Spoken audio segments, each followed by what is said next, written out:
ওমর রাদিয়াল্লাহু আনহু একবার একজন বেদুইনের বুকের মধ্যে লাঠি দিয়ে আঘাত করেছিলেন। আঘাত করাটা তার জন্য জায়েজই ছিল ওই সময়, কারণ সে বিরক্ত করছিল বারবার। ওমর রাদিয়াল্লাহু আনহু রাষ্ট্রীয় বড় দায়িত্ব পালনে ব্যস্ত ছিলেন। এই সময় একজন বেদুইন এসে তার জামা ধরে টান দিচ্ছে, দিয়ে বলছে যে আমার কথা শোনেন, আমার কথা শোনেন। তিনি ব্যক্তিত্ব সম্পন্ন মানুষ ছিলেন, লাঠি দিয়ে একটু গুতা দিয়েছেন, দেখছো না আমি ব্যস্ত আছি। একটু পরেই তার চিন্তা হলো আমি কি জুলুম করে ফেললাম। একজন সাহাবীকে পাঠালেন তাকে ডেকে নিয়ে আসো। সেই সাহাবী তাকে ডেকে নিয়ে আসলেন। এবার সেই ব্যক্তিকে দাঁড় করিয়ে ওমর রাদিয়াল্লাহু আনহু বলছেন, আমিরুল মুমিনিন, অর্ধ জাহানের খলিফা, অর্ধেক বিশ্বের খলিফা, ছোট্ট একটা কান্ট্রির না, পুরো অর্ধেক বিশ্বের খলিফা। তিনি বলছেন এই লাঠি নাও, হাদা সদরি ইন আরাত, এই যে আমার বুক, তুমি যদি চাও আমার বুকে ওইভাবেই গুতা দিয়ে প্রতিশোধ নিয়ে নাও। আমি কি বুঝাতে পারছি কথা কিছুটা? এই ব্যক্তি হতভম্ব হয়ে গেল যে সত্যি কি উনি আমাকে এই কথাটা বলছেন। তিনি আমিরুল মুমিনিন হয়ে এই কথা বলছেন যে আমার বুকের মধ্যে লাঠি দিয়ে আঘাত করে তুমি প্রতিশোধ নিয়ে নাও। ওমর রাদিয়াল্লাহু আনহু বলছেন, হ্যাঁ এটা করো, কিয়ামতের মাঠে আমাকে আল্লাহর ওয়াস্তে জবাবদিহি করায়ও না। তখন সেই ব্যক্তি বলছে, আমিরুল মুমিনিন, আমার এটার কোনো প্রয়োজন নেই, আমি আপনাকে মাফ করে দিলাম। উমর ইবনে খাত্তাব তিনি বলছেন যে আল্লাহ তোমাকে মাফ করে দিন। সুবহানাল্লাহ। এই ছিল ইনসাফ। যদি মানুষের সাথে জড়িত কোনো হক থেকে থাকে তাহলে এই দুনিয়াতেই পরিশোধ করতে হবে। কারো টাকা নিয়ে থাকলে টাকা ফেরত দিয়ে দিবেন। কারো যদি জমি সম্পত্তি কোনোভাবে ঝগড়াঝাটি হয়ে থাকে, জমি নিয়ে নিয়েছেন কোনোভাবে, ফেরত দিয়ে দিবেন। যদি বোনের সম্পত্তি পাওয়ার অধিকার থাকে দিয়ে দিবেন। যার যার হক তাকে তাকে দিয়ে দিবেন। পরকালের জন্য নিউট্রাল হয়ে যান। পরকালে মানুষের সাথে জড়িত কোনো হক নিয়ে ওঠেন না, খুব ডিফিকাল্ট। কি হবে তাহলে? পরিণতিটা এটা হবে, নবী সাল্লাল্লাহু আলাইহি ওয়াসাল্লাম বলেছেন, কিয়ামতের মাঠে কিছু মানুষ উঠবে যারা নামাজ, রোজা, হজ, যাকাত, সাদাকা এরকম অনেক নেকি নিয়ে উঠবে। নেকি নিয়ে ওঠার পরে দেখবে সামনে যে অনেক মানুষ দাঁড়িয়ে আছে, পাওনাদার, কারো গীবত করেছে, কাউকে ধর্ষণ করেছে, কারো সম্পদ আত্মসাৎ করেছে, কাউকে গালি দিয়েছে, কাউকে জুলুম করেছে ইত্যাদি। এই মানুষগুলো দাঁড়িয়ে থাকবে। ওই সময় তো আর বেচা কেনার সুযোগ নাই, পরিশুদ্ধ হওয়ার সুযোগ নাই। আল্লাহ পাক তখন বলবেন যে এই ব্যক্তিদের নেকি তাদের আমল নামায় দিয়ে দাও, পাওনাদারদের আমল নামায় এই নেকি দিয়ে দাও। তো নামাজ, রোজা, হজ, যাকাতের নেকি থেকে তাদের ঋণ শোধ করা হবে। এবং শোধ করতে করতে যদি নেকি শেষ হয়ে যায় তখন ওই ব্যক্তিদের গুনাহ থেকে গুনাহ এই ব্যক্তির আমল নামায় যুক্ত করা হবে। পরিশেষে এই ব্যক্তি যাবে জাহান্নামে, ওরা চলে যাবে জান্নাতে। বলেন নাউযুবিল্লাহ। দুনিয়াতে আল্লাহর সাথে জড়িত বিষয় থাকতে পারে, পরকালে যেন মানুষের সাথে জড়িত কোনো হক রাখেন না। এটাই প্রথম নসিহত। আল্লাহ রাব্বুল আলামিন এটাই বলেছেন যে নিশ্চয়ই আল্লাহ শিরক ছাড়া সমস্ত গুনাহ মাফ করতে পারেন। তার মানে আমরা বুঝতে পারছি যে বেশিরভাগ মানুষ জাহান্নামে যাবে, তাদের আমল নামায় শিরকের পাপ থাকবে। কিসের পাপ থাকবে? শিরকের পাপ থাকবে। কারণ আল্লাহ পাক বলেছেন শিরক ছাড়া যে কোনো গুনাহ তিনি ক্ষমা করতে পারেন। এবং মেরাজের রাতে যখন নবী সাল্লাল্লাহু আলাইহি ওয়াসাল্লাম আল্লাহর সাথে সাক্ষাৎ করেছেন, আল্লাহ পাক তিনটা প্রতিশ্রুতি দিয়েছেন, তিনটা হাদিয়া, উপহার। একটা হচ্ছে 50 ওয়াক্ত নামাজ, যেটাকে আমরা এখন 5 ওয়াক্ত পড়ি। 5 ওয়াক্ত পড়লে আপনি 50 ওয়াক্তের নেকি পাবেন ইনশাআল্লাহ। আর এই উম্মতের যে কোনো নেকির কাজ 10 দিয়ে গুণ করা হবে। একটা ভালো কাজ করলে আপনি 10 গুণ নেকি পাবেন, আল্লাহ পাক এটা বলে দিয়েছেন। কিন্তু গুনাহ একটা করলে একটাই পাবেন। একটা গুনাহ করেছেন, একটাই থাকবে, এটাকে 10 দিয়ে গুণ করা হবে না। এটা প্রথম হাদিয়া। দ্বিতীয় হাদিয়া হচ্ছে সূরা বাকারার শেষের 3টা আয়াত। সূরা বাকারার শেষের 3টা আয়াত, লিল্লাহি মা ফিস সামাওয়াতি, এখান থেকে ফানসুরুন আলাল কওমিল কাফিরিন পর্যন্ত। এটা একটা হাদিয়া। এবং নবী সাল্লাল্লাহু আলাইহি ওয়াসাল্লাম বলেছেন রাতের বেলা কেউ যদি এই 3টা আয়াত পড়ে ঘুমায়, ঘুমানোর আগে এই 3টা আয়াত পড়ে নিয়ে ঘুমায়, বা মাগরিবের নামাজের পর থেকে পড়া শুরু করে, কারণ মাগরিবের পর থেকে রাত শুরু হয়। পশ্চিমা বিশ্বের মতো 12টার পর থেকে রাত শুরু হয় না, ইসলামে সূর্য ডুবলেই রাত শুরু হয়। তো নবী সাল্লাল্লাহু আলাইহি ওয়াসাল্লাম বলছেন তার আমল নামায় সারা রাত ইবাদতের নেকি দেওয়া হবে ইনশাআল্লাহ। আরেকটা হাদিয়া হচ্ছে এটা, আল্লাহ পাক ঘোষণা দিয়েছেন এই উম্মতের কোনো ব্যক্তি যদি শিরক না করে মারা যায়, এই উম্মতের কোনো ব্যক্তি যদি শিরক না করে মারা যায়, মানুষের সাথে জড়িত কোনো পাপ না থাকে, ইনশাআল্লাহ আল্লাহ পাক তাকে মাফ করে দিবেন। আর এই সূরা নিসার আয়াতটাও এটাই প্রমাণ করছে। আল্লাহ পাক বলছেন ইন্নাল্লাহা লা ইয়াগফিরু আন ইউশরাকা বিহি, আল্লাহ পাক শিরকের গুনাহ মাফ করেন না, ওয়া ইয়াগফিরু মা দুনা যালিকা লিমান ইয়াশা, এবং এছাড়া যে কোনো পাপ আল্লাহ পাক যাকে ইচ্ছা মাফ করতে পারেন। আল্লাহ পাক পরম করুণাময়, অসীম দয়ালু। এক ব্যক্তি 100টা খুন করেছিল, 99টা খুন করার পরে, এটা বনু ইসরাইলের ঘটনা, এটা গল্প নয়, কেচ্ছা কাহিনী নয়, সত্য ঘটনা। সে তওবার সুযোগ খুঁজছে, তওবা করা যাবে কিনা। খুঁজতে খুঁজতে খুঁজতে একজন আবেদের কাছে গিয়েছে। আবেদ মানে যে ইবাদত করে কিন্তু জ্ঞান নাই।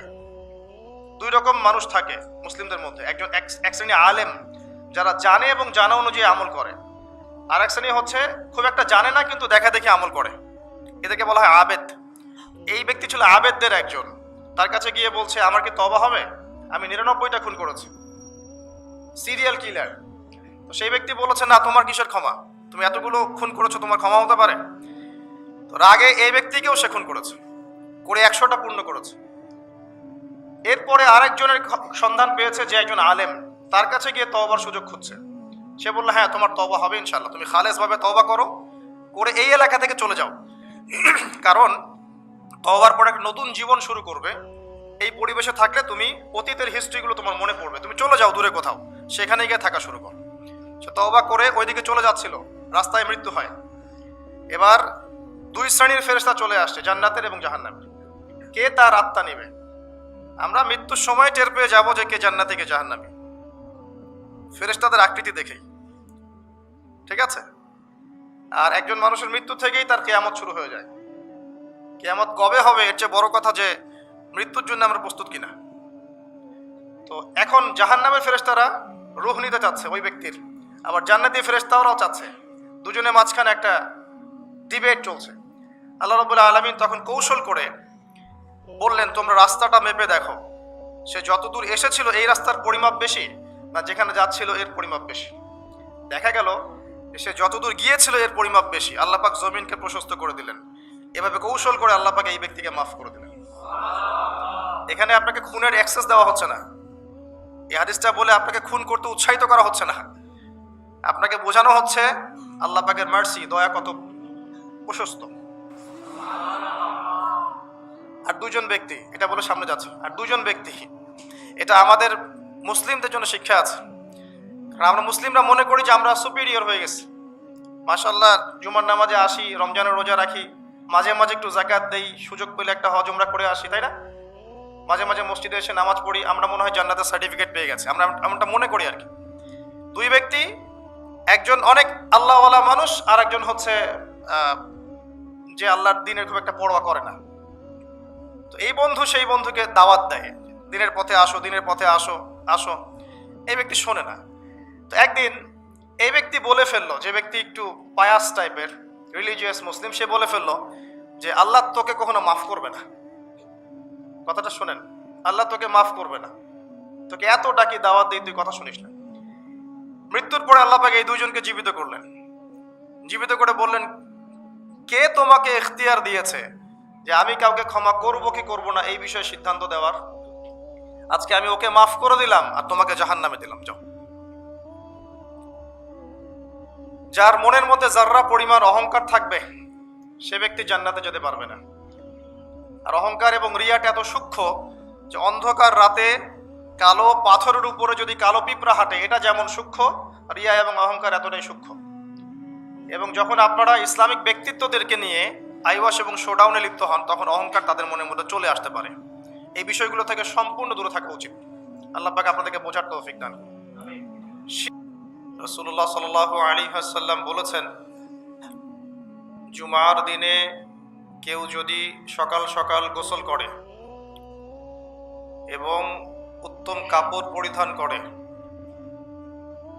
সুগন্ধি ব্যবহার করে, সকাল সকাল মসজিদে আসে এবং পায়ে হেঁটে মসজিদে আসে, ইমামের কাছাকাছি বসে, মনোযোগের সাথে খুতবা শ্রবণ করে, খুতবা চলাকালীন সময়ে কাউকে কষ্ট দেয় না, এমনকি কেউ যদি কথা বলে তাকে এটাও বলবে না যে চুপ করো, এবং ইমামের সাথে নামাজ শেষ করে নবী সাল্লাল্লাহু আলাইহি ওয়াসাল্লাম বলেছেন, এই ব্যক্তির আমল নামায় প্রত্যেক পদক্ষেপের বিনিময়ে 1 বছরের নফল নামাজ, 1 বছরের নফল রোজার নেকি দেওয়া হবে। এই বিশাল নেকিটা নষ্ট হয়ে যাবে যদি খুতবা চলাকালীন সময় আমরা কথাবার্তা বলি, মোবাইলে ব্যস্ত থাকি, লুকিয়ে লুকিয়ে ভিডিও করি, ফটো সেশন করতে থাকি ইত্যাদি, অন্যকে কষ্ট দেই, আপোষে কথাবার্তা বলি, তাহলে এই পুরো নেকিটা নষ্ট হয়ে যাবে।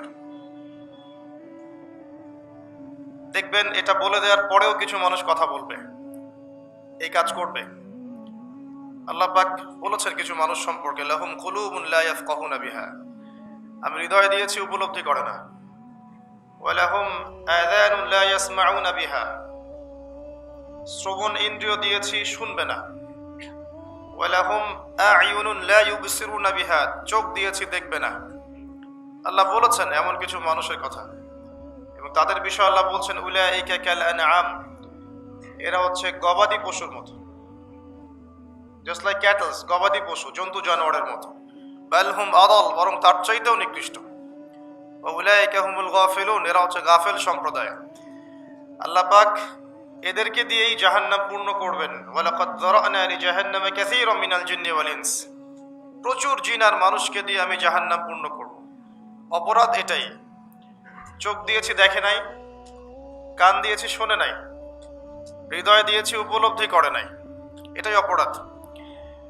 আর সহিহ বুখারীর মধ্যে 4 বার একটা হাদিস এসেছে যে আল্লাহ পাক আদম আলাইহিস সালামকে ডাকবেন কিয়ামতের মাঠে এবং বলবেন, তোমার সন্তানদের মধ্য থেকে জাহান্নামীদেরকে আলাদা করে দাও। আদম আলাইহিস সালাম বলবেন, কতজন হে আল্লাহ? আল্লাহ পাক বলবেন, প্রতি 1999 জনকে জাহান্নামের জন্য আলাদা করে দাও। যদিও এই উম্মতের বেশিরভাগ মানুষ জান্নাতে যাবে ইনশাআল্লাহ, বা জান্নাতীদের মধ্যে এই উম্মতের মানুষের সংখ্যা বেশি হবে, তবুও নবী সাল্লাল্লাহু আলাইহি ওয়াসাল্লাম বলেছেন যে আমার উম্মত 73টা দলে ভাগ হয়ে যাবে। বনু ইসরাঈল 72 দলে ভাগ হয়েছিল। ওয়া তাফতারিকু উম্মতি আলা 73 মিল্লাহ, আমার উম্মত 73টা দলে ভাগ হয়ে যাবে। কুল্লুহুম ফিন নার, প্রত্যেকটা দলই যাবে জাহান্নামে, ইল্লা মিল্লাতান ওয়াহিদা, একটা মাত্র দল ছাড়া।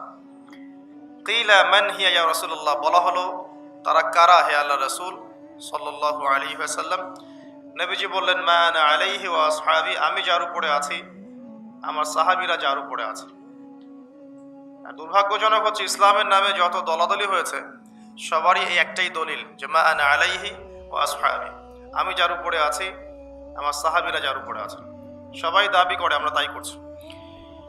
কেন বেশিরভাগ মানুষ জাহান্নামে যাবে? একটা উত্তর আমরা পেলাম, চোখ দিয়েছি দেখেনি, কান দিয়েছি শোনেনি, কলব দিয়েছি উপলব্ধি করেনি। অর্থাৎ আল্লাহর সত্যের সন্ধান তারা পায়নি, সত্যকে মূল্যায়ন করে নাই, আল্লাহ পাকের বিধানের আনুগত্য করেনি। আরেকটা কারণ আছে, সেটা হলো শিরক। কারণ যে বেশিরভাগ মানুষ জাহান্নামে যাবে তাদের আমল নামায় একটা পাপ থাকবে, খুব কমন পাপ, সেটা হলো শিরকের পাপ। কিভাবে এটা বলতে পারি? এভাবে পারি যে আল্লাহ পাক সূরা নিসার মধ্যে বলেছেন, ইন্নাল্লাহা লা ইয়াগফিরু আন ইউশরাকা বিহি ওয়া ইয়াগফিরু মা দুনা যালিকা লিমান ইয়াশা। আল্লাহ পাক বলছেন, আমি শিরক ছাড়া অন্য যে কোনো গুনাহ যাকে ইচ্ছা ক্ষমা করে দেব। আল্লাহ পাক বলছেন, আমি আল্লাহ পাক শিরকের গুনাহ মাফ করেন না, অন্য যে কোনো গুনাহ যাকে ইচ্ছা আল্লাহ পাক মাফ করে দিবেন ইনশাআল্লাহ। তো আল্লাহ পাক যখন ঘোষণা দিলেন যে শিরক ছাড়া অন্য গুনাহ আমি মাফ করে দিব ইনশাআল্লাহ, শুধু মানুষের সাথে জড়িত বিষয় বাদ দিয়ে, কারণ মানুষের সাথে জড়িত বিষয় আল্লাহ রাব্বুল আলামিনের কাছে ক্ষমা চেয়ে লাভ হচ্ছে না। যেটা মানুষের সাথে জড়িত বিষয় সেটা আল্লাহর কাছে ক্ষমা চেয়ে লাভ হচ্ছে না। ধরেন আপনি কারো গীবত করেছেন, নাউজুবিল্লাহ, কারো সম্পদ আত্মসাৎ করেছেন, কারো প্রতি জুলুম করেছেন, কাউকে গালি দিয়েছেন, চুরি ডাকাতি করেছেন, ছিনতাই করেছেন, অন্যের সম্পদ আত্মসাৎ করেছেন, কাউকে ধর্ষণ করেছেন, অর্থাৎ অন্য কারো সম্মানহানি করেছেন, জান মাল ইজ্জতের হানি করেছেন, এই বিষয়টার ক্ষমা আল্লাহর কাছে পাওয়া যাবে না। এই ক্ষমাটা ওই বান্দার কাছে নিতে হবে যে ভাই আমি আপনার গীবত করেছিলাম, আমাকে মাফ করে দেন। ভাই আমি আপনার সম্পদ চুরি করেছি, এই নেন, ফেরত নেন। ভাই আমি তোমার জমি আত্মসাৎ করেছি, এটা তোমার, তুমি নিয়ে নাও। ভাই আমি তোমার কাছে টাকা ধার নিয়েছিলাম, দেইনি, এই যে দিয়ে দিলাম, শোধ। প্রতিটা বিষয় যেটা মানুষের সাথে জড়িত, হাক্কুল ইবাদ, এটা আল্লাহর কাছে ক্ষমা হবে না, এটা তার কাছেই ক্ষমা নিতে হবে, এবং এটা খুব কঠিন বিষয়।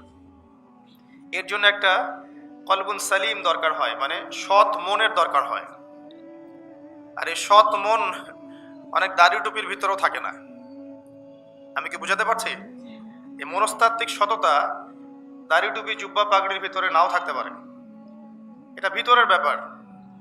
যার কলব যত বেশি পরিচ্ছন্ন, আলোকিত, সে তত বেশি সৎ হবে ইনশাআল্লাহ। কোনো কোনো ক্ষেত্রে আমরা এমনও দেখেছি যে একজন নন মুসলিম হিন্দু সম্প্রদায়ের মানুষ, সে মাপে কম দিচ্ছে না, একজন মুসলিম দিচ্ছে। কোনো কোনো ক্ষেত্রে দেখবেন আপনাদের এলাকায় আগে হিন্দু সম্প্রদায় বেশি ছিল না? আমার জানা মতে রংপুরের এই জায়গায় তো আগে শহর ছিল, তাই না? এখনো এখানে অনেক নিদর্শন আছে, খাঁটি খাবারের জন্য মানুষ তাদের কাছে আসতো, মুসলিমদের দোকানে না গিয়ে তাদের দোকানে যাচ্ছে। তাদের দুধটা হবে খাঁটি, ঘিটা হবে খাঁটি, মিষ্টি হবে খাঁটি। মুসলিমের দোকান বাদ দিয়ে তাদের কাছে যাচ্ছে মানুষ, সততা দিয়ে তারা মানুষের মন জয় করবে। কোনো কোনো ক্ষেত্রে আপনি দেখবেন একজন অমুসলিম রাষ্ট্রের দায়িত্বে আছে, প্রশাসনে আছে, বা সামাজিক দায়িত্বে আছে, ব্যবসা করছে, চাকরি বাকরি করছে। কোনো কোনো ক্ষেত্রে দেখা যায় যে তারা অনেক মুসলিমের চেয়ে বেশি সৎ।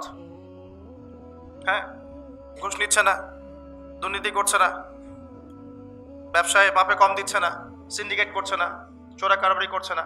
অনেক ক্ষেত্রে দেখা যায় এই শ্রেণীর মানুষদেরকে আল্লাহ পাক হেদায়েত দিয়ে দিতে পারেন। যাদের মনের মধ্যে আল্লাহ পাক সততা দেখবেন, আল্লাহ পাক তাকে হেদায়েত দিবেন ইনশাআল্লাহ, এটাই নিয়ম। আর যার হৃদয়ের মধ্যে সততা নাই, বাহ্যিকভাবে যদি মনেও হয় যে সে জান্নাতের পথে হাঁটছে, এমন হতে পারে দিন শেষে ও জাহান্নামেই যাবে, নাউজুবিল্লাহ। যে প্রসঙ্গে এখানে আসলাম, মানুষের সাথে জড়িত হকটা মানুষের সাথেই ডিল করতে হবে। এটা কাবা ঘরের গেলাফ ধরে কানলেও ক্ষমা হবে না, কারণ আল্লাহ পাক তো রহমানুর রহিম নন, শুধু আল্লাহ পাক ন্যায় বিচারকও বটে। কথা কি বুঝতে পারছেন? আল্লাহ পাক শুধু রহমানুর রহিম নন যে সব মাফ করে দিব, একই সাথে শাদীদুল ইকাব, কঠোর শাস্তিদাতাও বটে। এবং আল্লাহ পাকের ন্যায় বিচার, ইনসাফটা সবচেয়ে উপরে।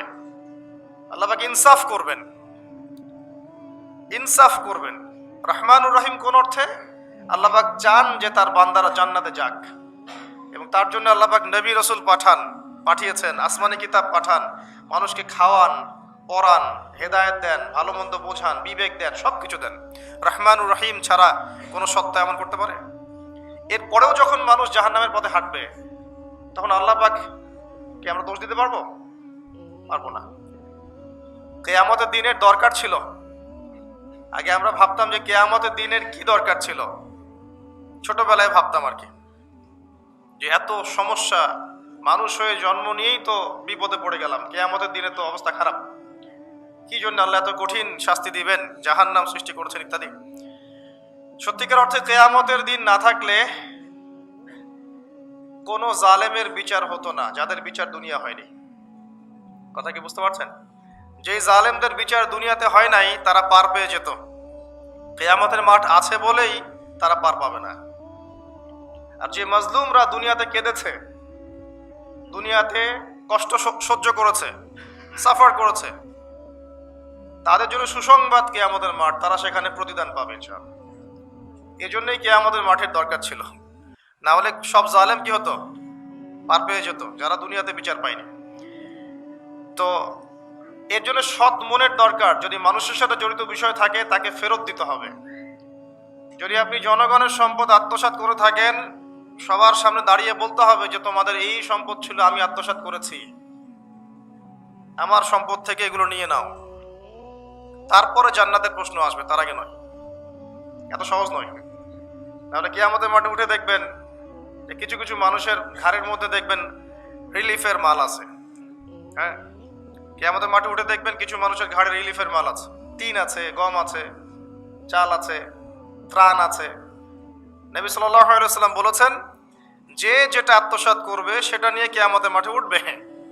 কেউ যদি একটা গরু আত্মসাৎ করে থাকে, গরু তার ঘাড়ে থাকবে, হ্যাঁ, গরু নিয়ে হাঁটবে সে। কেউ যদি ছাগল আত্মসাৎ করে থাকে, ছাগল থাকবে ঘাড়ে। কেউ যদি কারো জমিন আত্মসাৎ করে থাকে, জমি, ওই এক তবক হলে 7 তবক চাপিয়ে দেওয়া হবে। তবক মানে তো বোঝেন, তবাকুন আন তবাক, কোরআন পড়ে দেখেন। এর জন্য দুনিয়াতে হকটা মেটাতে হবে, এটা খুব ডিফিকাল্ট। ওমর রাদিয়াল্লাহু আনহু একবার একজন বেদুইনের বুকের মধ্যে লাঠি দিয়ে আঘাত করেছিলেন। আঘাত করাটা তার জন্য জায়েজই ছিল ওই সময়, কারণ সে বিরক্ত করছিল বারবার। ওমর রাদিয়াল্লাহু আনহু রাষ্ট্রীয় বড় দায়িত্ব পালনে ব্যস্ত ছিলেন। এই সময় একজন বেদুইন এসে তার জামা ধরে টান দিচ্ছে, দিয়ে বলছে যে আমার কথা শোনেন, আমার কথা শোনেন। তিনি ব্যক্তিত্ব সম্পন্ন মানুষ ছিলেন, লাঠি দিয়ে একটু গুতা দিয়েছেন, দেখছো না আমি ব্যস্ত আছি। একটু পরেই তার চিন্তা হলো, আমি কি জুলুম করে ফেললাম? একজন সাহাবীকে পাঠালেন, তাকে ডেকে নিয়ে আস। সেই সাহাবী তাকে ডেকে নিয়ে আসলেন। এবার সেই ব্যক্তিকে দাঁড় করিয়ে ওমর রাদিয়াল্লাহু আনহু বলছেন, আমিরুল মুমিনিন, অর্ধ জাহানের খলিফা, অর্ধেক বিশ্বের খলিফা, ছোট্ট একটা কান্ট্রির না, পুরো অর্ধেক বিশ্বের খলিফা। তিনি বলছেন, এই লাঠি নাও। হাদা সদরি ইন আরাত, এই যে আমার বুক, তুমি যদি চাও আমার বুকে ওইভাবেই গুতা দিয়ে প্রতিশোধ নিয়ে নাও। আমি কি বুঝাতে পারছি কথা কিছুটা? এই ব্যক্তি হতভম্ব হয়ে গেল যে সত্যি কি উনি আমাকে এই কথাটা বলছেন? তিনি আমিরুল মুমিনিন হয়ে এই কথা বলছেন যে আমার বুকের মধ্যে লাঠি দিয়ে আঘাত করে তুমি প্রতিশোধ নিয়ে নাও। ওমর রাদিয়াল্লাহু আনহু বলছেন, হ্যাঁ, এটা করো, কিয়ামতের মাঠে আমাকে আল্লাহর ওয়াস্তে জবাবদিহি করায়ও না। তখন সেই ব্যক্তি বলছে, আমিরুল মুমিনিন, আমার এটার কোনো প্রয়োজন নেই, আমি আপনাকে মাফ করে দিলাম। ওমর ইবনুল খাত্তাব তিনি বলছেন যে আল্লাহ তোমাকে মাফ করে দিন। সুবহানাল্লাহ। এই ছিল ইনসাফ। যদি মানুষের সাথে জড়িত কোনো হক থেকে থাকে তাহলে এই দুনিয়াতেই পরিশোধ করতে হবে।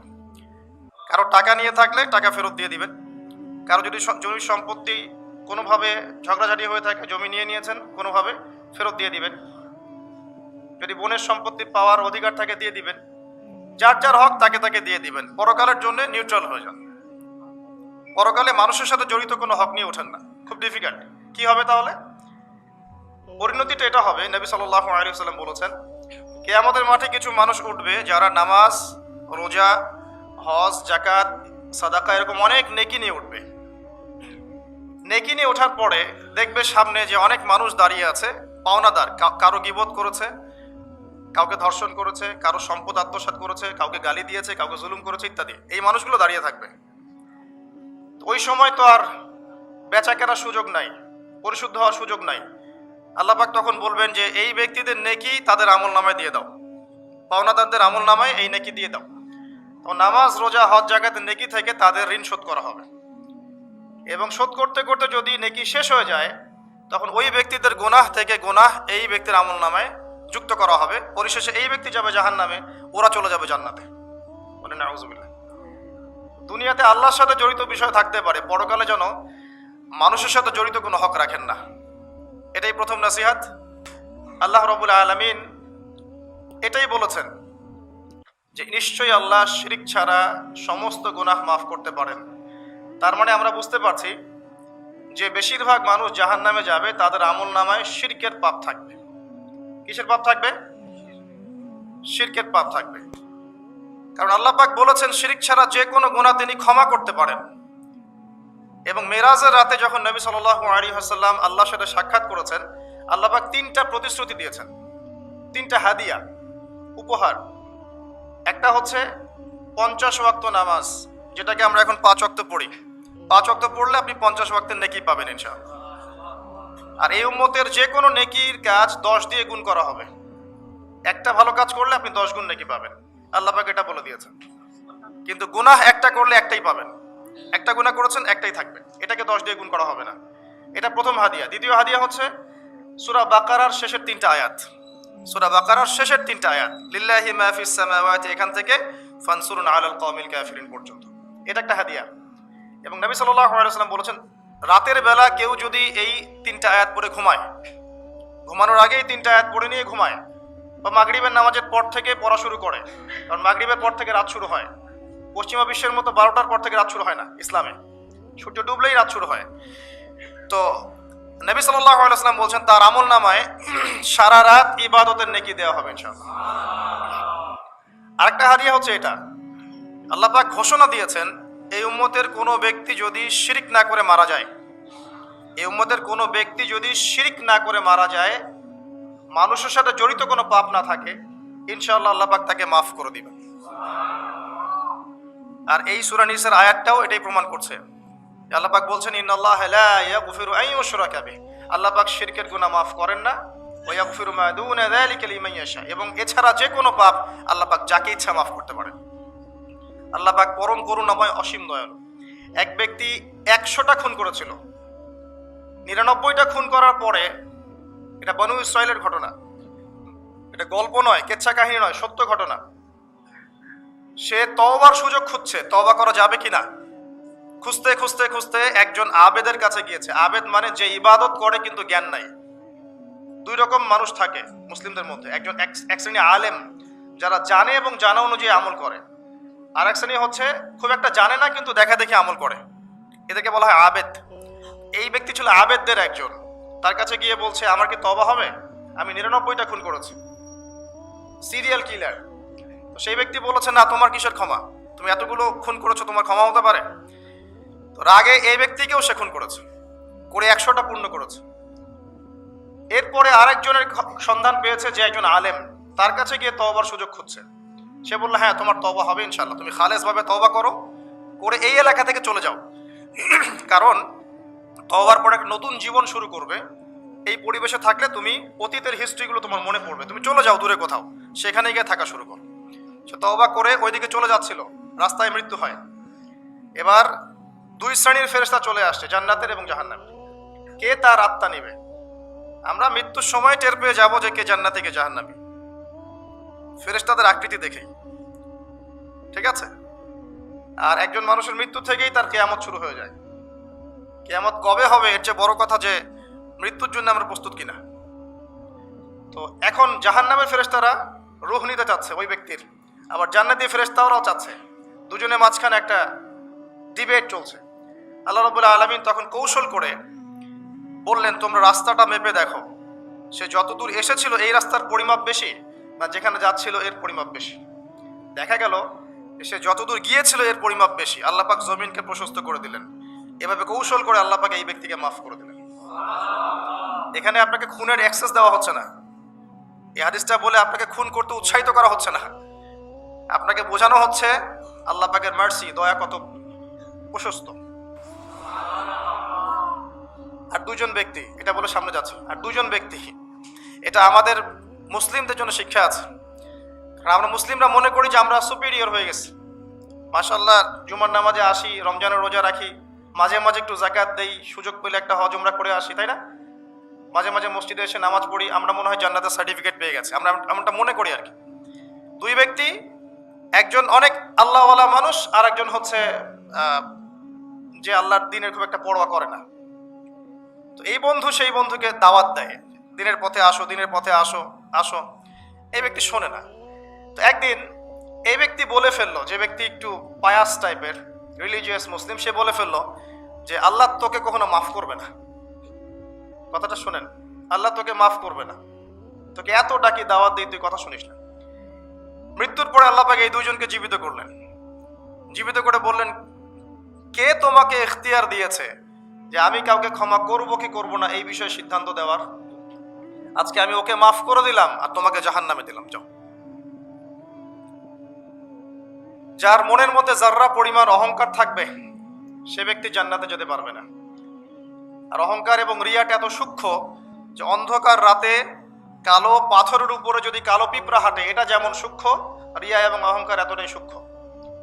এবং যখন আপনারা ইসলামিক ব্যক্তিত্বদেরকে নিয়ে আইওয়াশ এবং শোডাউনে লিপ্ত হন, তখন অহংকার তাদের মনের মধ্যে চলে আসতে পারে। এই বিষয়গুলো থেকে সম্পূর্ণ দূরে থাকা উচিত। আল্লাহ পাক আপনাদেরকে বোঝার তৌফিক দান করুন।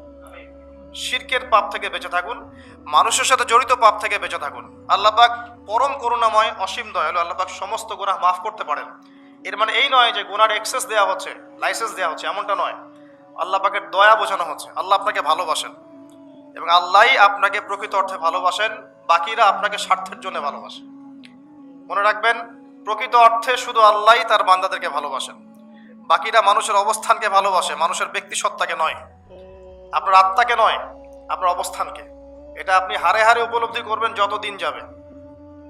বাকি বিষয়গুলো স্বার্থকেন্দ্রিক। আল্লাহ রাব্বুল আলামিনের ভালোবাসা স্বার্থকেন্দ্রিক নয়, নিঃস্বার্থ। আল্লাহর জন্য ভালোবাসুন।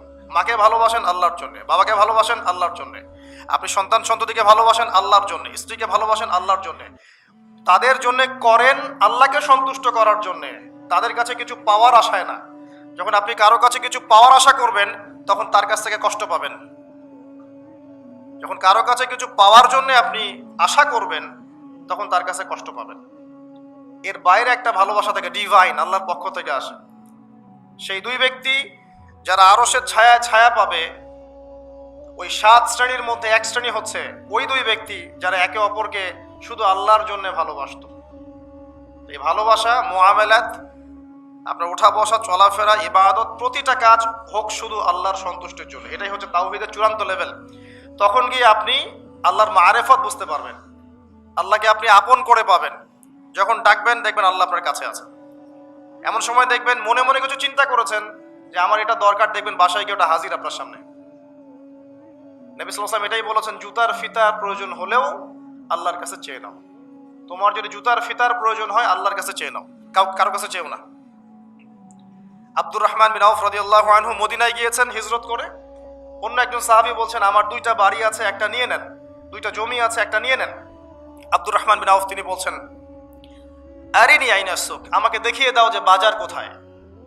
অল্প কিছু খেজুর কিনলেন, আল্লাহর প্রতি তাওয়াক্কুল করে গায়রতের পরিচয় দিলেন, ব্যক্তিত্বের পরিচয় দিলেন, দিয়ে তিনি চলে গেলেন বাজারে। বাজারে গিয়ে ব্যবসা শুরু করলেন। মাত্র 7 বছরের ব্যবধানে তিনি মদিনার শ্রেষ্ঠ ধনীদের একজন হয়েছেন।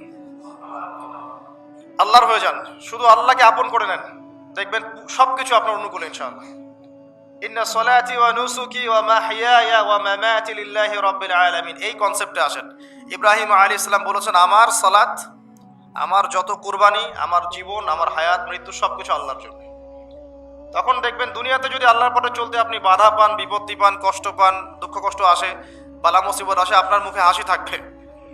আপনি বুঝবেন এগুলো আল্লাহর জন্য, আল্লাহ এগুলোর প্রতিদান দিবেন ইনশাআল্লাহ। এবার আসেন আরেকটা পয়েন্টে এসে আমি আলোচনা শেষ করতে চাই। আমাদের সামনে একটা মৌসুম অপেক্ষা করছে আল্লাহর ক্ষমা পাওয়ার। 3 শ্রেণীর মানুষের জন্য নবী সাল্লাল্লাহু আলাইহি ওয়াসাল্লাম অভিশাপ দিয়েছেন। অভিশাপ, এক শ্রেণী তারা যারা বৃদ্ধ পিতামাতাকে পেয়েছে, তাদের সেবা যত্ন করে জান্নাত লাভ করতে পারে নাই। যে দৃশ্যটা দিন দিন বাড়ছে, পিতামাতাদের খেদমত করাটাকে এখন আমরা ফরজ বলে মনে করি না, বরং আমরা স্ত্রী সন্তানের খেদমতটাকে ফরজ বলে মনে করি। যত দিন যাচ্ছে দেখবেন বৃদ্ধাশ্রমের সংখ্যা বাড়ছে। বৃদ্ধাশ্রমের কোনো জায়গা নেই ইসলামে, বরং মায়ের পায়ের নিচে সন্তানের বেহেশতের কথা বলা হয়েছে। পিতার সন্তুষ্টিতেই সন্তানের জান্নাত জাহান্নাম নির্ধারণ হবে, এমনটা বলা হয়েছে। এই শ্রেণী মানুষের জন্য অভিশাপ, ধ্বংস। নবী সাল্লাল্লাহু আলাইহি ওয়াসাল্লাম ধ্বংসের দোয়া করেছেন। আরেক শ্রেণী তারা যাদের সামনে নবী সাল্লাল্লাহু আলাইহি ওয়াসাল্লামের নাম উচ্চারিত হয়, তারা দরুদ শরীফ পড়ে না, সাল্লাল্লাহু আলাইহি ওয়াসাল্লাম এটা পড়ে না। জুমার দিনে যে কাজগুলো বেশি বেশি করবেন তার মধ্যে একটা হচ্ছে দরুদ পড়বেন, বেশি থেকে বেশি। আল্লাহ পাকের এক শ্রেণীর ফেরেশতা আছেন যারা দরুদ কালেক্ট করেন এবং নবী সাল্লাল্লাহু আলাইহি ওয়াসাল্লামের রওজা এবং কবরে পৌঁছে দেন। নবী সাল্লাল্লাহু আলাইহি ওয়াসাল্লাম উত্তর দেন।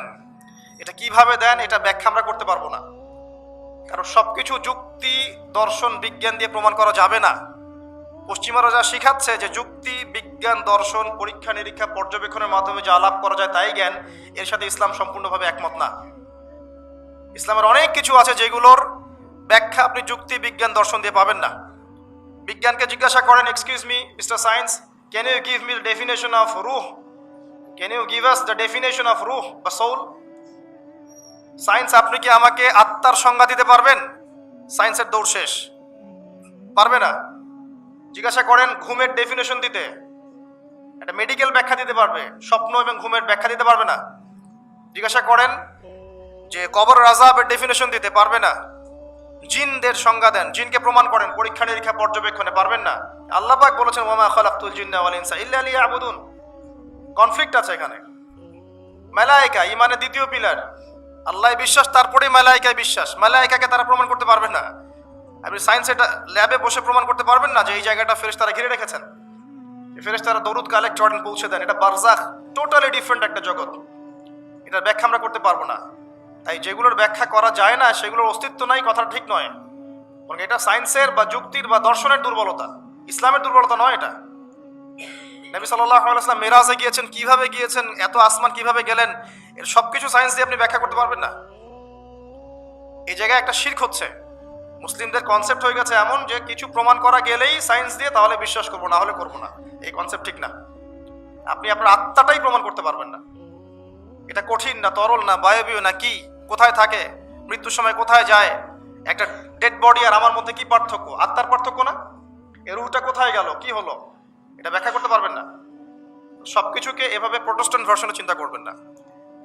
তো আসেন, ফেরেশতারা কালেক্ট করেন, পৌঁছে দেন, নবী সাল্লাল্লাহু আলাইহি ওয়াসাল্লাম অ্যানসার দেন। আরেক শ্রেণী হচ্ছে তারা যারা রমজান মাস পেয়েছে, 1 মাস পরে রমাজান, এখন থেকে 1 মাস পরে রমাজান, রমাজান মাসকে পেয়েছে, রমজান মাসে ইবাদত বন্দেগী করে আল্লাহর কাছ থেকে ক্ষমা নিতে পারলো না, এরা ধ্বংস হয়ে যাক, নাউজুবিল্লাহ। 1 মাস পরে আসছে রমজান। দুনিয়াদার মানুষরা অলরেডি প্ল্যান করে ফেলেছে রমজানে কোন কোন পণ্যের দাম কি কি হবে, কিভাবে সিন্ডিকেট করা যায়, কি করা যায়, কেমনে লাভ করা যায়, কি সব ওদের প্ল্যান রেডি। দিনদার মানুষরা এমন করবে না। দিনদার মানুষ যারা ক্ষমা পেতে চায় তাদের কয়েকটা কাজ আমি বলে শেষ করছি। 1 নাম্বার, রমজান মাসে 5 ওয়াক্ত নামাজ জামাতে পড়ার চেষ্টা করেন। পারবেন না? ইনশাআল্লাহ। হঠাৎ করে কিন্তু একটা জায়গায় শুরু করা যায় না। রমজান থেকেই শুরু করব এমনটা করা যাবে না, কিন্তু আগে থেকেই স্টার্ট করতে হবে, তাহলে রমজানে গিয়ে আপনি ফ্লো সৃষ্টি করতে পারবেন।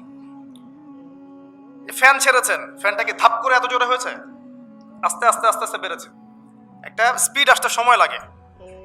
আপনি প্রথমে দৌড় শুরু করেই তো বাইকে আপনি 100 টানতে পারবেন না, আপনাকে গ্র্যাজুয়ালি যেতে হবে। এটাই সুন্নাহ, আল্লাহ পাকের সুন্নাহ গ্র্যাজুয়াল।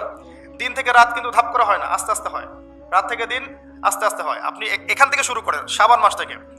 শাবান মাসে মাঝে মাঝে কিছু রোজা রাখেন, কয়েকটা সম শাবান মাসে রাখেন। নবী সাল্লাল্লাহু আলাইহি ওয়াসাল্লাম শাবানে বেশি বেশি রোজা রাখতেন। আল্লাহ পাক আমাদেরকে তৌফিক দান করুন, যাতে রমজানে গিয়ে আমাদের কষ্টটা কম হয়। 5 ওয়াক্ত নামাজ জামাতে পড়ার চেষ্টা করেন। সেহরিতে এমনভাবে খাবেন না যে মনে হয় এটাই আপনার জীবনের শেষ খাওয়া, এভাবে খাবেন না। সেহরিতে কম খান, যত বেশি খাবেন তত বেশি আপনি অলস হয়ে যাবেন।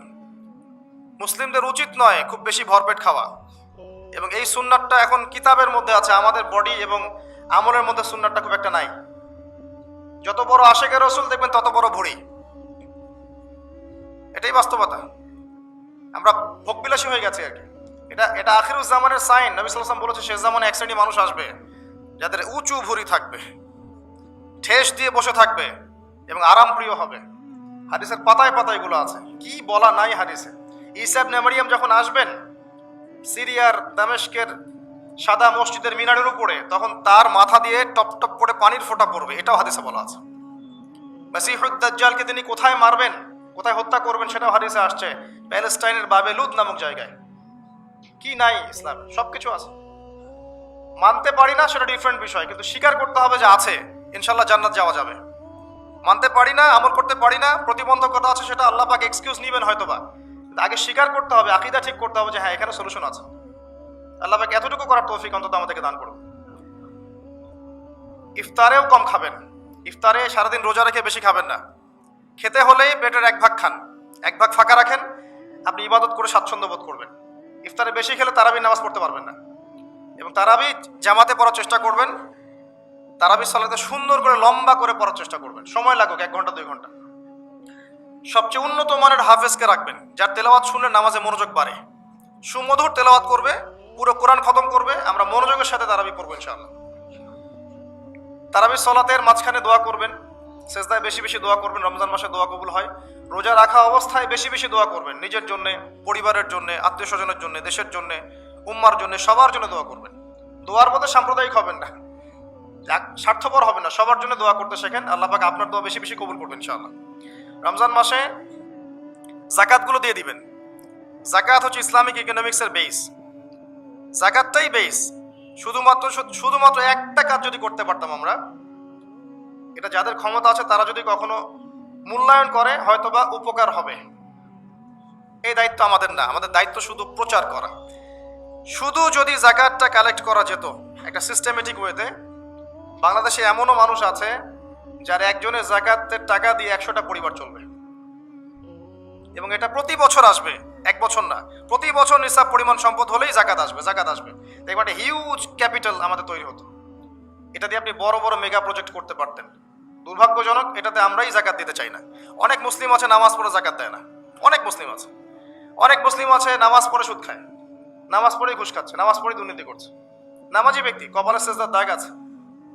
আমি এমন দেখেছি আমার সাথে আল্লাহ রাস্তায় সময় দিয়েছে তাবলিগে, বোনের সম্পত্তি দেয়নি, বোনের হক দেয়নি, বোনকে বুঝিয়েছে যে তুমি না নিলে তো এটা নেকির কাজ, তুমি ছেড়ে দিলে এটাই নেকির কাজ, সওয়াব হবে তোমার। আমরাও কম না ভাই, তো আগে নিজে ভালো হই, মানুষের ভালো নিয়ে পরচিন্তা করি। আলাইকুম আনফুসাকুম, নিজের নফসের খবর নেই। মানুষকে সংশোধন করা অনেক কঠিন বিষয়, নিজে সংশোধন না হলে মানুষকে সংশোধন করা যায় না। এটাই আমাদের সমস্যা, আমরা আগে নিজেরটা চিন্তা না করে মানুষেরটা চিন্তা করি। আল্লাহ পাক আমাদেরকে বোঝার তৌফিক দান করুন, বক্তা শ্রোতা সবাইকে আমল করার তৌফিক দান করুন। রমজান মাসে আরো কিছু কাজ করুন, বেশি বেশি ইফতার করাবেন, বেশি থেকে বেশি মানুষকে ইফতার করাবেন, পারা যাবে ইনশাআল্লাহ। একজন রোজাদারকে ইফতার করালে ওই ব্যক্তি রোজার নেকি আপনি পাচ্ছেন, এবং আপনার নেকি থেকে কাটা হবে না, বরং আপনাকে এক্সট্রা বোনাস দেওয়া হবে। প্রত্যেকদিন মসজিদে আসর থেকে মাগরিব পর্যন্ত হাদিসে দার্সে হাদিসের ব্যবস্থা করেন। এই যে আপনাদের এখানে মুনতাখাব হাদিস বই আছে না, মুনতাখাব হাদিস, ফয়জুল কালাম, তারপরে এই যে রিয়াদুস সালেহিন, এই বইগুলো আছে, মিশকাত, এখান থেকে দার্স দিবেন। আসর থেকে মাগরিব পর্যন্ত এগুলো চলবে। মাগরিবে মানুষ আসবে, এখানে সবাই মিলে ইফতার করবে, করা যাবে না? ইফতার করাবেন, পরিবেশ বসা থাকবে। ইফতার যারা বাসায় করবেন, আমার অনুরোধ হচ্ছে পরিবার বর্গকে সাথে নিয়ে ইফতার করেন, যাতে ছোট ছোট বাচ্চারা দেখে যে আমরা এভাবে ইসলামিক সংস্কৃতি দেখে বড় হয়েছি। এখন এক একটা পরিবার এক একটা জগৎ, একটা ছাদের নিচে 10টা জগৎ, কারণ 10 জনের হাতে 10টা ফোন, এক একজন এক একটা ঘরে, ফোনের মধ্যে এক একটা ওয়ার্ল্ড, এক একটা জগৎ, কারোর সাথে কারো কথা নাই, আত্মকেন্দ্রিকতা। আর পাশে কে ফ্ল্যাটে কে আছে এটা দেখার সময় নাই। তো পরিবারের সদস্যদেরকে নিয়ে ইফতার করেন। আরেকটা নসিহত করব, রমজানের যে বাজার, এই বাজারটা আগেই করে রাখেন।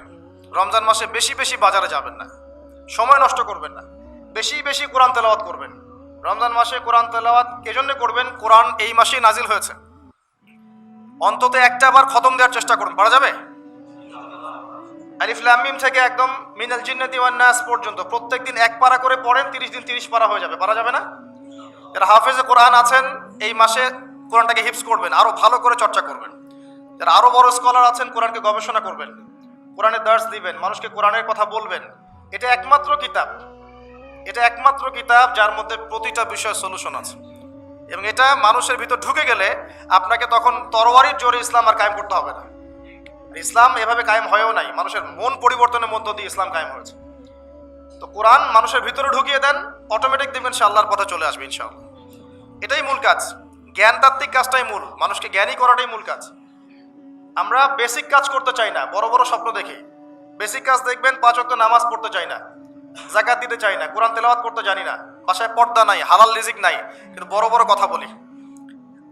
ব্যক্তি জীবন ঠিক করা উচিত আগে, বড় বড় কথা অনেক পড়ে, এগুলো সময় না। এখন প্রাইমারি লেভেলের কাজ ঠিক নাই, ভিত্তি ঠিক নাই, আপনি বাড়ি বানাবেন কিভাবে? রমজান মাসে কোরআন তেলাওয়াত করেন, বেশি বেশি আল্লাহ জিকির করেন। হিসনুল মুসলিম একটা বই আছে, হিসনুল মুসলিম, বইটা মুখস্থ করে ফেলেন, বইয়ের মধ্যে প্রচুর জিকির দেওয়া আছে, দোয়া দেওয়া আছে, এগুলো করেন রমজান মাসে, আল্লাহ আপনার দোয়া কবুল করবেন ইনশাআল্লাহ। তারাবির নামাজ পড়েন, একসাথে ইফতার করেন, বাজারগুলো আগে করে ফেলেন, বাজারে বেশি সময় দিবেন না। আর স্পেশালি শেষের দশকে মহিলাদের হাতে টাকা পয়সা দিবেন না, যাতে তারা মার্কেট ঘুরে পরিবেশ নষ্ট করে, এই কাজটা করবেন না। আপনি বাজারঘাট করে দিবেন। শেষ দশকে দেখা যায় যে আমরা আমাদের টাকা পয়সাগুলো বাসায় ফ্যামিলি থেকে দেই, বা শেষের দশকে সারা মার্কেট ভর্তি, এরা ঘুরে বেড়াচ্ছে মার্কেটে, লাইলাতুল কদরের কোনো খবর নাই। ইভেন আমরাও শেষের দশকে দেখবেন মার্কেটে আরো বেশি ব্যস্ত হয়ে যায়। এত ব্যস্ত হতে হবে কেন? একটা নতুন জামা দরকার, তো এটা এখন কিনে ফেলেন, এখন ঈদের নিয়ে একটা জামা কিনে ফেলে রেখে দেন না, সমস্যা কি? শেষ দশকে আল্লাহ রাব্বুল আলামিন বলেছেন একটা রাত আছে, যেই রাতে ইবাদত করলে 1000 মাস ইবাদতের নেকি পাওয়া যায়। এই রাতে আপনি যা চাবেন তাই পাচ্ছেন। ওই রাতটা নবী সাল্লাল্লাহু আলাইহি ওয়াসাল্লাম ফিক্স করে দেননি, বলেননি যে 87 হবে, 29 হবে, 23 হবে, কখনো না। তিনি বলেছেন শেষের বিজোড় রাতগুলোর মধ্যে একটা, 21, 23, 25, 27, 29, 5টার মধ্যে একটা হবে। যে রাতে কোরআন নাজিল হয়েছে। এটা আল্লাহ ভালো জানেন কবে হবে, আপনি বলতে পারবেন না। এই জন্য শেষ দশকে যদি ইতিকাফ করতে পারি তাহলে এই রাতটা পাওয়ার সম্ভাবনা বেশি। নাও পারি, বাসায় তারাবি পড়ে গিয়ে শেষ রাতে আবার জাগতে হবে, রাত জাগতে হবে আলো জ্বেলে রেখে উৎসবের উৎসাহে। এভাবেই রাত জাগতে হবে, জাগতে হবে রাত আলো জ্বেলে রেখে উৎসবের উৎসাহে। আল্লাহ পাক আমাদেরকে বোঝার তৌফিক দান করুন। এরপর ঈদের দিনের আগে ফেতরা দিয়ে দিবেন, সাদাকাতুল ফিতর দিয়ে দিবেন, আল্লাহর ওয়াস্তে যাকাত দিয়ে দেন। যাকাত না দিলে আপনার এই সম্পদটা আপনাকে এই কপালে, গালে, পিঠে আর বুকে আল্লাহ রাব্বুল আলামিন ধাতুতে পরিণত করে কিয়ামতের মাঠে লেপটে দিবেন। নাউযুবিল্লাহ। বলবেন হাযা মা কানাসতুম লিআনফুসিকুম, এটাই তো এই সম্পদ যা তুমি জমা করেছিলে, আমার হক দাওনি। এই রমজান মাসে এই আমলগুলোর মধ্য দিয়ে আমরা তাকওয়া অর্জন করতে পারবো ইনশাআল্লাহ, আল্লাহর ক্ষমা পাবো ইনশাআল্লাহ। এবং আশা করা যায় এই ওসিলায় আল্লাহ পাক আমাদের সবাইকে পরকালেও নাজাত দিয়ে দিতে পারেন। এবং রমজান মাসে একটু মানব সেবামূলক কাজ করার চেষ্টা করবেন। এতিমদের পাশে দাঁড়ান, বিধবাদের পাশে দাঁড়ান, বৃদ্ধ বৃদ্ধাদের পাশে দাঁড়ান, কিছু করেন সমাজের জন্যে, দেশের জন্যে, উম্মার জন্য কিছু করেন। আপনার যে প্রতিভা আছে এটা দিয়ে কিছু করে যান। ভালো কিছু করলে বৃথা যাবে না, ইনশাআল্লাহ পরকালে পাবেন। দুনিয়াতে আপনি পান বা না পান, পরকালে পাবেন ইনশাআল্লাহ তাআলা। আর আমরা ব্যবসায়ীদেরকে রিকোয়েস্ট করব, শেষ কথা, রমজান মাসে আল্লাহর ওয়াস্তে জিনিসপত্রের দাম বাড়িয়ে দিবেন না, কৃত্রিম সংকট তৈরি করবেন না, সিন্ডিকেট করবেন না, নিত্য প্রয়োজনীয় জিনিসের দাম বাড়িয়ে দিবেন না। এই মাসে বরং দাম কমিয়ে দেন, আল্লাহ আপনার ব্যবসায় বরকত দিবে ইনশাআল্লাহ। এই মাসে যারা কাপড়ের ব্যবসায়ী কাপড় দেন, খাবারের ব্যবসায়ী খাবার খাওয়ান, দাম কমিয়ে দেন, দেখবেন আল্লাহ আপনার রিজিকের দায়িত্ব নিয়েছেন। আপনি আপনার রিজিকের দায়িত্বশীল নন। যদি মনে করেন যে আপনি আপনার রিজিকের দায়িত্বশীল, আপনি শিরক করছেন। একজন ব্যক্তি সুদের চাকরি করছে, সে যদি মনে করে এই চাকরি ছেড়ে দিলে আমার পরিবার চলবে না, আমি চলতে পারবো না, তাহলে ইনডাইরেক্টলি সে বলছে যে সে তার রিজিকের দায়িত্বশীল। সে চলতে পারবে কি পারবে না কে জানে এটা। এমন অনেক মানুষ আছে যাদের কানে এই লেকচারগুলো পৌঁছেছে সুদ সংক্রান্ত, তারা 60,000, 70,000, 80,000 টাকার চাকরি ছেড়ে দিয়েছে, কৃষিকাজ করছে, কফি শপ দিয়েছে, কাপড়ের ব্যবসা করছে।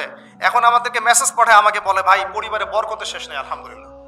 আগে বরকত ছিল না, 1 লাখ টাকা বেতন পেতাম, মা অসুস্থ, বোন অসুস্থ, স্ত্রীর সমস্যা, এই ক্যান্সার, ওই অসুস্থতা, এখন কোনো রোগ নাই, আল্লাহ ভালো করে দিয়েছেন।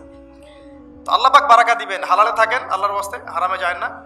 বেসিক কিছু কাজ করেন, পড়াশোনা করেন, কোরআন তেলাওয়াত করেন, কোরআনটা বোঝার চেষ্টা করেন, নবী সাল্লাল্লাহু আলাইহি ওয়াসাল্লামের সুন্নাহ মতো চলার চেষ্টা করেন, পরিবারের আদর্শটা ঠিক করার চেষ্টা করেন, হালাল খান, মানুষকে ইসলামের দাওয়াত দেন, অমুসলিমদেরকে ইসলামের সৌন্দর্য ফুটিয়ে তোলেন, যাতে করে তারা এই সৌন্দর্য দেখে ইসলামের দিকে আসতে পারে। এবং কারো প্রতি জুলুম করবেন না, অত্যাচার করবেন না, নির্যাতন করবেন না, এবং আত্ম অহংকারে ভুগবেন না যে আমরাই শ্রেষ্ঠ, সবাই বাতিল, এমনটা মনে করবেন না। মুসলিমদেরকে এক মনে করেন, সবাইকে সাথে নিয়ে ইসলামের সৌন্দর্য দিয়ে কোরআন এবং সুন্নাহর সমাজ গঠন করার চেষ্টা করেন। আল্লাহ পাক সবাইকে তৌফিক এনায়েত করুন, আমিন। আমি এই বলে আমার সংক্ষিপ্ত বয়ান এখানেই শেষ করছি।